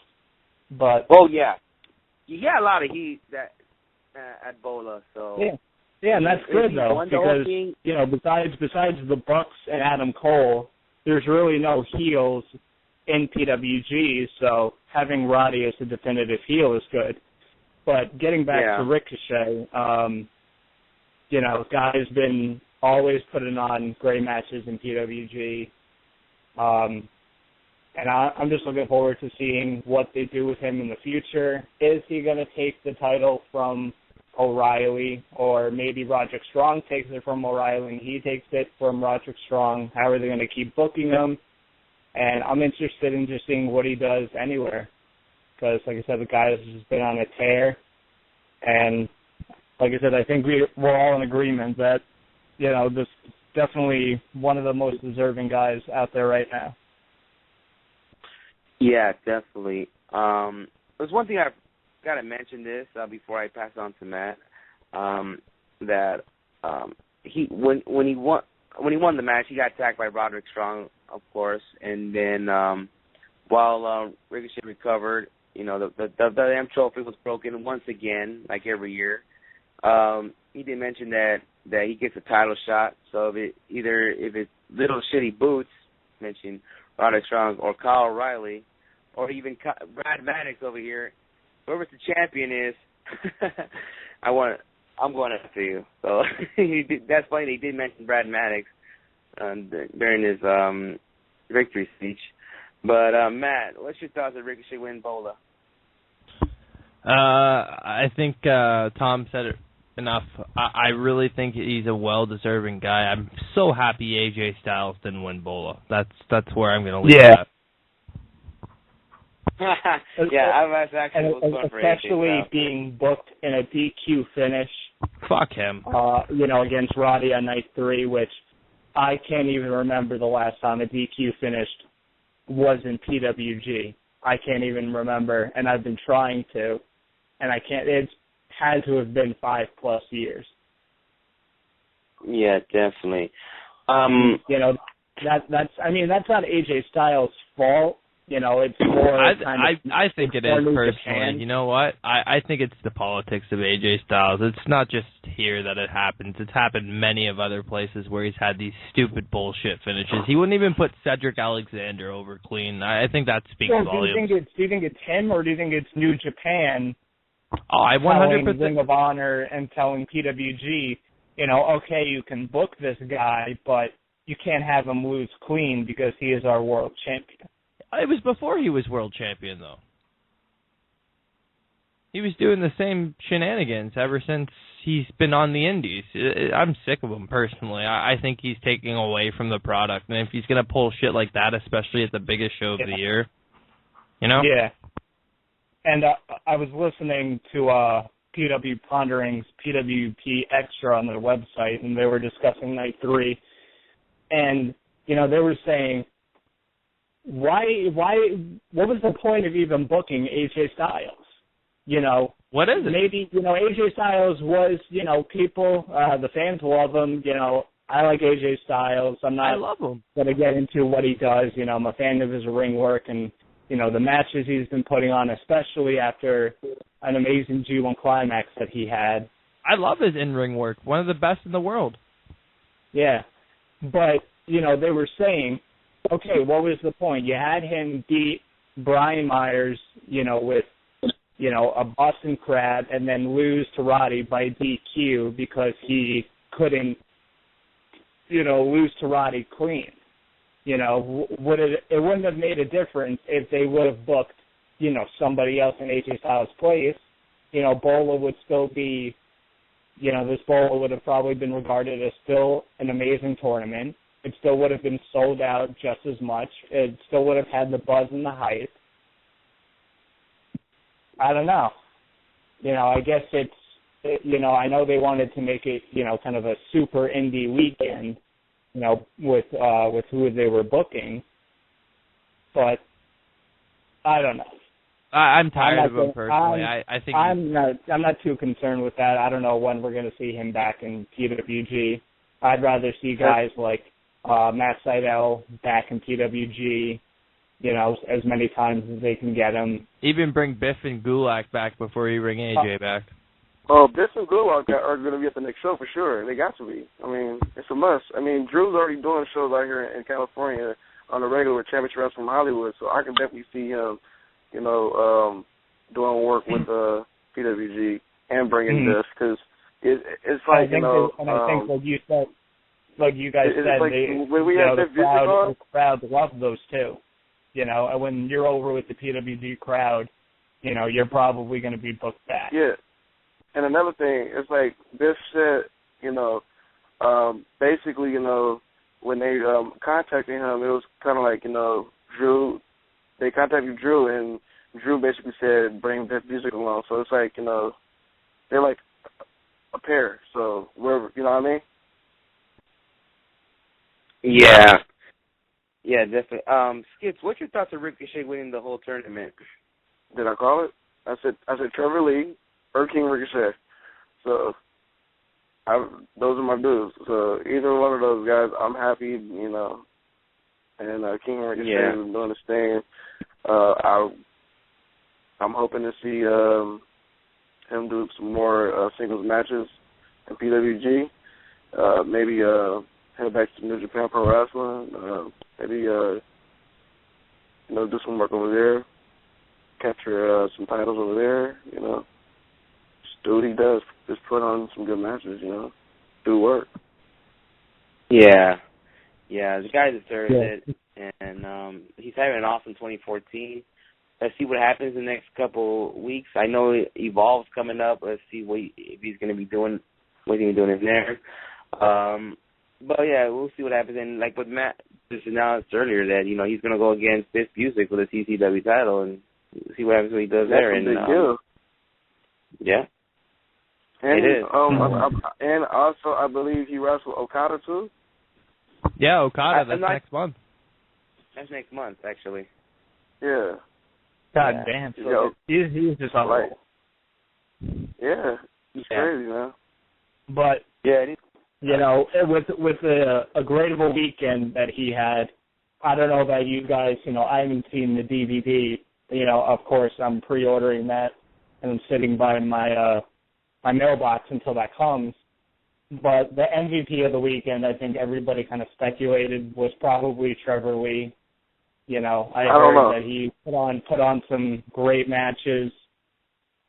You know what? So, I'm gonna have to disagree with that. Talk about Trevor Lee's weekend, Skip and Oscar. I'm gonna disagree with that, Tom. As much as I love Trevor Lee, but the MVP of the weekend was Zack Sabre Jr.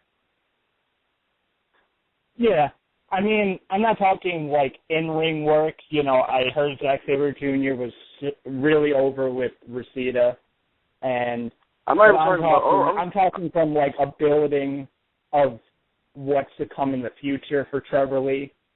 I mean, everybody kind of thought that he was going to have a big weekend, and he did, and I think it's just cemented now that Trevor Lee, somewhere down the line, within the next few years, is going to get a PWG World Title shot. You know, unless something else happens. But like I said, this was a guy that nobody knew. I mean, unless you're from North Carolina, I don't think you knew who this guy was, and myself included. And once he came into PWG, he's been impressing me more and more, and I can't wait to see what he did for Bola weekend. Yeah, I mean, the guy is very talented.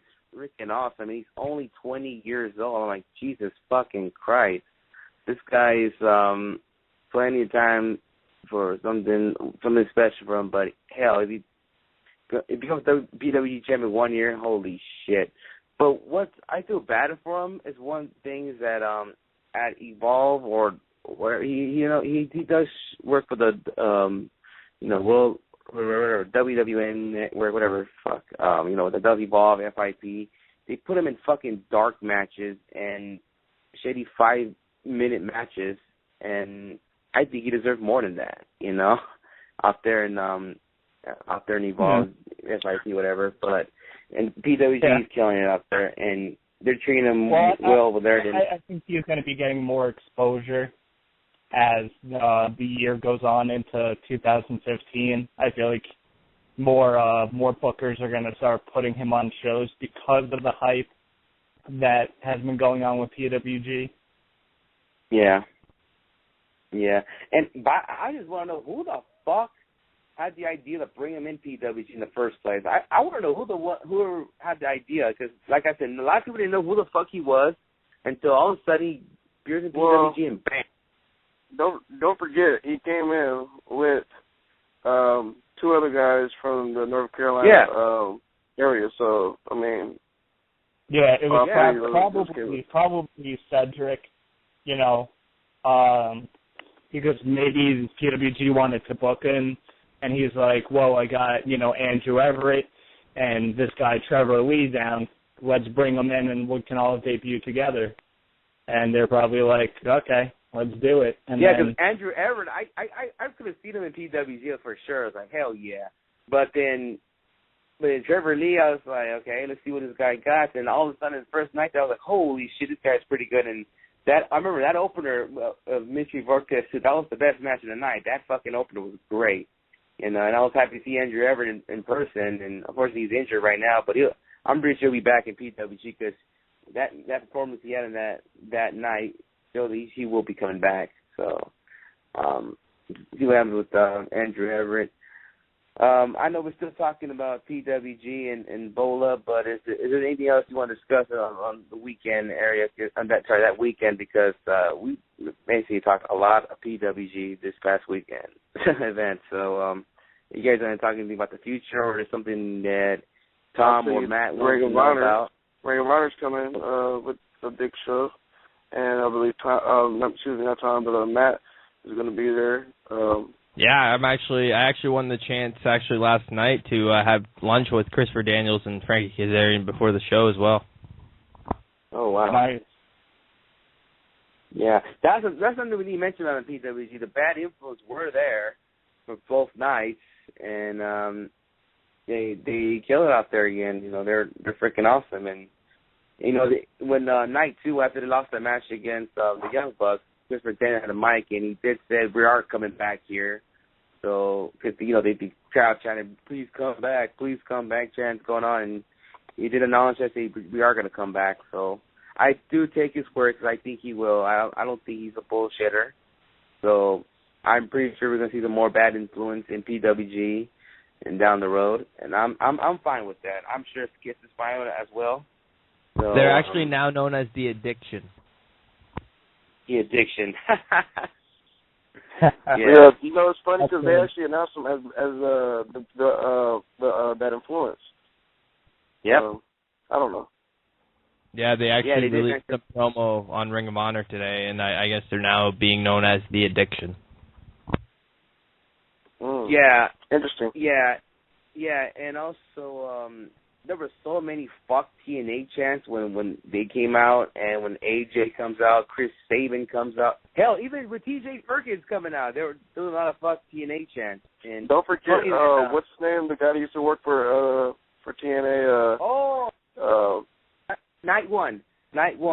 Angelo did not make it, the ring announcer guy, but ended up being Todd Kenley, the guy who used to do the play-by-play commentating with Mike Tenay and Taz. That dude was the ring announcer for night 1. And that was funny when the first fuck TNA chant happened before the show, and then Todd Kenley was like, I would agree with you guys even more. And then, you know, it was that dude, and you know, I mentioned about the whole TNA thing and all that stuff. So, yeah, it was pretty cool. And another thing we got to mention about night 3 when TJ Perkins came out with the whole fuck TNA chant, he actually laughed, and then he grabbed the mic and it was like, hey, mom and dad, hold on, let me start again. He said, you know, chill out with that behavior because mom and dad won't let me play if you keep acting like that. So, basically, he mentioned that if you keep acting like that, you won't see TJ Perkins in PWG anymore. So, see what happens. I don't know. It'd be funny if Dixie Carter ended up watching Bola Night 3, and I want to hear a response. See what happens. But, yeah, it was, like I said, there was so many fuck TNA chants. Oh, another thing. Skitch, I forgot who mentioned this, but yeah, remember when the whole CCW thing, I mean, someone came with an idea online that if Gulak and Priestly come back, they got to bring like a freaking cardboard size photo of of DJ Hyde at a PWG show next time, but they get a lot of heat because, yeah, they will get a lot of heat if they bring that shit. like JT Dunn brings, you know, like on his Twitter and his Instagram. I mean, if they could do that, if they bring that freaking that cardboard size photo of DJ Hyde, that'd be freaking a lot of heat coming up for Gulak and there's probably somebody alive talking to you or something. I don't know, but it was cool meeting some folks out there. I met some folks that got to a lot of Beyond shows. We got to meet some of the guys that work with PW Pioneering's website. Yeah, that's some of the guys that do the Steel Cage podcast. Pretty cool. Yeah, you know, meeting folks that you basically see on Twitter. Yeah, shout out to my boy Kevin too. Yeah, you know what? We met a lot of people that night. I was like, fuck, man, why can't Matt and Tom be here? The fuck? Save your money, come to DDT4. Hold on, I'm telling you right now, save your money, get your ass to DDT4 because people are already planning to come to DDT4 that's not from the LA area. So if I were you guys, save your money. Both of your asses get over here at DDT4 in January. I believe that's what's going to happen. Real quick, I have some breaking news. I feel like this is breaking news for SoCal. Chris Masters has been booked in a match October 18th against Bad Dude Tito. Wow. Oh, is that big for Tito. Is that San Diego thing they're having over there? With Johnny Gargano, is that it? Primetime Central? Yeah, I think it's Primetime. I thought it was called Primetime Wrestling. Twitter name says Primetime Central. So, but I'm proud of Tito, dude. Like he's out here doing big things, dude. And as a SoCal wrestler coming out of Santino's, that's a big deal. Yeah, for SoCal wrestling. Yeah, I mean it's pretty cool. And, Che Cabrera had a match against Brian Kendrick. He actually had plenty of matches with Brian Kendrick. So, I mean, they're doing their thing. And like I said, like earlier, when about Willie Mack, that it seems that with Willie Mack coming to WWE, it could be a positive sign for the SoCal people getting opportunity in the WWE. Because if Willie Mack could do it, why not guys like Che Cabrera could do it? But yeah. But anyways, you know what? Go back to those guys we met about at PWG Bola that they're pretty much regulars at Beyond Wrestling. Those guys were really respectful. You didn't hear them chanting Beyond Wrestling because they would have got booed, like those CCW marks in the crowd. But yeah, it was fun, and we met so many people that night. Skizzy was freaking awesome, and Matt, Tom, get your asses over here. I'm still planning on coming. Hey, these are the promotions I'm planning on going to after WrestleMania. After I'm done with that, hopefully the Beyond Smash, probably the top two so far. And if I ever get a chance to go to the East Coast, of course, AIW and Cleveland area, Ring of Honor for sure. I don't care where they are, but that'd be cool. Yeah, definitely. It's funny because, we spent a lot of time talking about PWG. We spent, of course, a little time talking about Raw and, what's been going on with the WWE. I think we're excited, I would say, for more NXT right now than WWE, with Steen, Kenta, Devitt, they're going to debut and what's going on there because NXT is always fun to watch. TakeOver 2 is coming up. But we just need to keep telling people to just support indie wrestling. You have all these people complaining about, WWE and their bullshit. Well, you know what? Go on AIW.com, buy us some DVDs, check out Smash Wrestling, check out Beyond Wrestling, check out PWG, Ring of Honor, Evolve, all these great companies that put on these different, variety of shows, and you get to see, wrestlers you never heard of, and you get to see matches you never thought you'd see. And it's not just all serious wrestling, tons of comedy in there too, I don't know. Yeah, definitely. Man, like I said, it's like after tonight's Raw, I think independent wrestling should get a big boost. Yes, they should. Coming out that crazy ass weekend, and to see how the future of PWG is. I think right now I'm hearing that they don't know what the next show is going to be, but hopefully they'll have another show pretty soon. And like I said, DDT4, you guys got to come because you never know who's coming in. I tag team that Monster Mafia. Yeah. Well, you know what? Me and Matt will have to see. I think Matt's gonna have to go through a whole nother country just to get here. That's why I said Monster Mafia, because those are his boys. Like, those are his boys, you know what I mean? So he'll definitely come down from Monster Mafia. Hell yeah. He'll be the first one to buy a ticket. You know what? Would it be awkward if the Monster Mafia does come to PWG for DDT4 and then Matt does come? Would that be kind of awkward there? Like, I mean, Matt already said he was. Yeah. I think Matt's confirmed as the manager of Monster Mafia. It's obvious. All right. You know what, Tom? For you, if you do show up, who will be your tag team? Juicy Product, maybe? Fuck it. Maybe. I really, honestly, wouldn't care who was in DDT4. We're probably going to see the Dragon but and Drew DDT4. Goodlock and fucking Dick Music must tag up at DDT4 because I think DDT4 is going to be stacked, and I know we're not even near DDT4. It's going to be super stacked. I know. Yeah. And you know what? You know what's funny? I was mentioning about Juicy Product. You know that line about those guys that we met, those John Wrestling regulars, guys. They the point about Juicy Product. I don't know if you guys noticed that Juicy Product are not a real tag team. If you guys know what I'm talking about, Matt and Tom. You guys know what I'm talking about? I believe you're talking about JT and David Starr. Yeah. I mean, they're not real tag team. Like, well, let me ask you a question. This is not just only you, Matt, and Tom. When was the last time you ever seen JT and David Starr do actual tag team moves? That's a good point. Yeah. That's actually a good point. Yeah, that's what they were mentioning to us. Like, hey, those guys are not real tag team. You know, there's no tag team shit at all. So basically, all those, I don't give a fuck what kind of belts you guys have. You guys not a real tag team. And I made a good point. Like, oh shit, they have good. And these are Beyond guys. Yep, they're Beyond guys that go to like every Beyond show.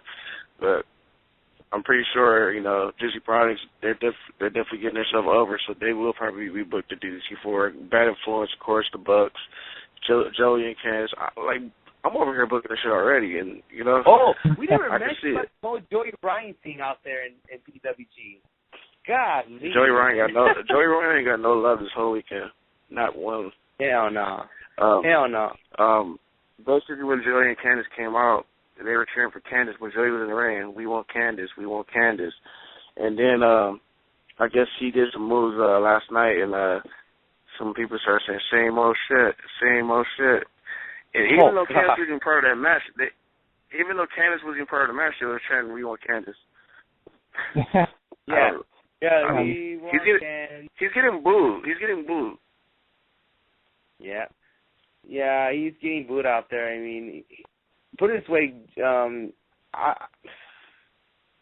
I want to say Joey Ryan is probably the John Cena's of the Indies. He does the same old shit, and plus they don't like him. No one likes him out there, and I don't know. It's funny because whenever it was bought him, he went in the corner of the turnbuckle, was sat down, basically like he was crying. It was like, what they said, Joey's a crybaby or something like that. Like, fans were on his head. He was crying. They was like, keep crying. We don't care. Like, I don't know. People are not fucking with Joey Ryan right now. Yeah. And it's funny, you guys, people out in the line and part of the show mentioned that, he has to turn on Candace one day. I don't know if I can see that pretty soon. Because if he does that, will that hurt him a lot? You know what I'm saying? I don't know if he wants to do that. So I know you guys want to see it, but I can't see it happening. On a whole nother note, I just had to throw this out because I was looking at my backpack. Shout out to Chris Hero. I definitely got a Chris Hero pin. Chris Hero did his shit last night. He did this fucking leap over the fucking rope. Wow, what the fuck? Chris fucking Hero. Who was you that said Chris Hero wasn't booked for night 3? That he was only booked for one night? Well, I guess it changed. I guess it changed, huh? He lied to you, Skid. He lied to you, Skid. That's what happened. Well, he did tell me he was losing. Yeah. But he lied to you, Skid. He ended up wrestling night 3. They probably. Hey, one thing I respect him though, he made Willie Mack like he should get the respect he deserves that night. You know, like he came up with him. He pretty much gave him a hug, whatever. And then remember when he was about to tag him, he was like, Willie Mack, and the crowd went nuts. You know, I mean, I respect that from Hero. So, because he knew what was going on, you know, what kind of night it was going to be for Willie Mack, and yeah, I give Hero respect for that. So, yeah. And speaking of Hero, another thing that people didn't, I don't know if a lot of people realize in that matchup, he was going against somebody that he trained, and that was Drew Gulak, you know. So, yeah, a lot of people don't know shit like that, but. Yeah. Overall, we've been talking about PWG like crazy. Great weekend. Definitely appreciate everything that PWG did for professional wrestling this weekend, and I appreciate all the fans that came out and helped show support to the promotion. And I'm looking forward to see what PWG's got coming up next. See what Roderick Strong's got coming up next. With this hill run, will Kyle Riley come back strong? There's a question. What's next for Ricochet? We will see. Yeah, and yeah, whenever they have this next PWG show coming up, I'm pretty sure the main event is going to be Kyle Riley against Roderick Strong. Because I'm assuming, like I said about Ricochet, he doesn't get booked every show consistently, so it wouldn't surprise me how he doesn't show up the next show. And then they made the main event Roderick Strong against Kyle Riley, and whoever wins goes against Ricochet, and then the show after that, whatever that next show is, and we'll see what happens if Ricochet walks out PWG champ. I know a lot of people love to see that, especially a monster year he's having, you know. So let's see what happens and the future of PWG, and see, yeah, like I said, let's see what happens. I can't wait for Bola 2015. Yeah, and real quick, I know we're kind of watering down the Bola talk, but I just want to let everybody know on Wednesday, be sure to listen in. Talk about some Ring of Honor, and some more stuff. We can basically shoot the shit as always. So, be sure to listen to that. Your boy Skits will be on. Tom, you won't be on, right? Wednesday, no, unfortunately, I can't shoot the shit, but I'll probably be listening in. Yeah, definitely. Yeah, definitely. Not only Tom should be listening, whoever's listening, you should listen Wednesday. And it'll be a great show. We could talk about anything. Oh, and by the way, we still have time, but we could talk about this. So over the weekend, Solomon Crow, a.k.a. Sammy Callahan, hurt his leg. Because during the Bola weekend, I couldn't read too much into it, but I don't know if it's serious or not, but I hope it's not that serious because I feel like he's in a situation where, you know, Triple H didn't like his character. They don't know what the hell to do with him pretty much, and I hope this doesn't hurt him and his chances in the WWE. So I don't know too much story on it. I don't know if you know Skits or Madden or Tom, but yeah, I don't know. I heard the possible broken leg. Possible broken leg? That's what I heard. Is it like Davey Richards or worse than that? I heard worse, yeah. Yeah.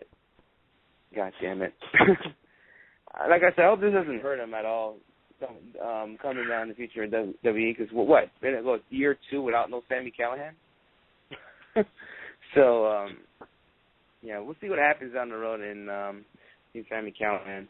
But Rome was done with the show.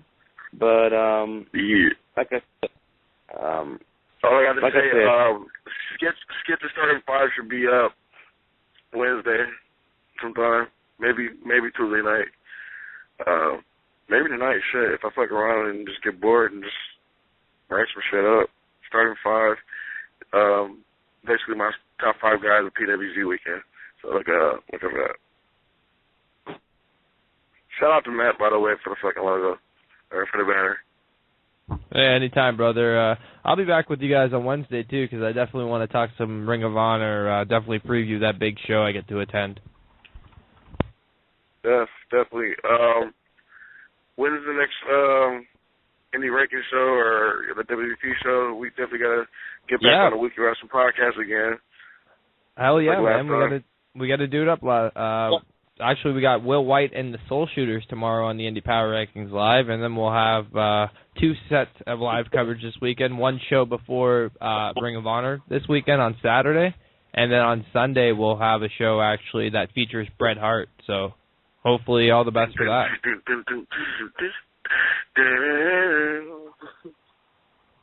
Too bad we didn't have a soundbite. Yeah, that would have been dope. Yeah, like I said, I think it's time to give us a plug, but yeah, Wednesday, I think, Skits, you might have some surprises for us on Wednesday, so hopefully that can happen. But like I said, Wednesday we're going to have a show, and you can follow me at Sinister632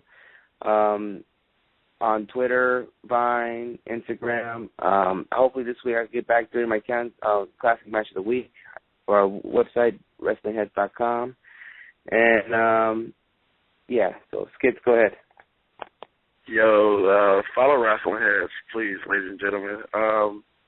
Check the website at WrestlingHeads.com. Follow me at WHSkits. We're on Instagram, Wrestling Heads.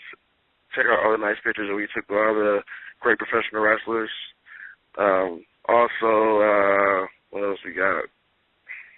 That's about it. Tom, go for it. Yeah, just follow me on Twitter to tweet me. That's all I got. But also want to give a big shout out to, of course, Oscar and Skits for what you guys did over the weekend, keeping up with the results of PWG. I had some people, after I tweeted out telling to follow you guys, they said that your results were good. Also, big shout out, of course, like you guys said on Twitter and on here, to PW Ponderings. They had results going on weekend. I know you guys said they're a great group of guys, so follow them too. Yeah, good support dudes, indie wrestling. Fuck Raw. Also, be sure to check out all of our writers' stuff, Chris's stuff. Check out Kiana's stuff. Check out everybody's stuff. Well, I guess until Wednesday, we are. Let Matt do his thing real quick and All right, yeah, I forgot about you, Matt. Hey, what the hell? I guess it's payback for last week. At Matthew Grant. Follow me at Matthew Grant, First Days of 4, and just keep up with the Weekly Wrestling Podcast at Weekly W Podcast on Twitter. All right, and now, until Wednesday, we are out. Peace. Suck a dick, bitch.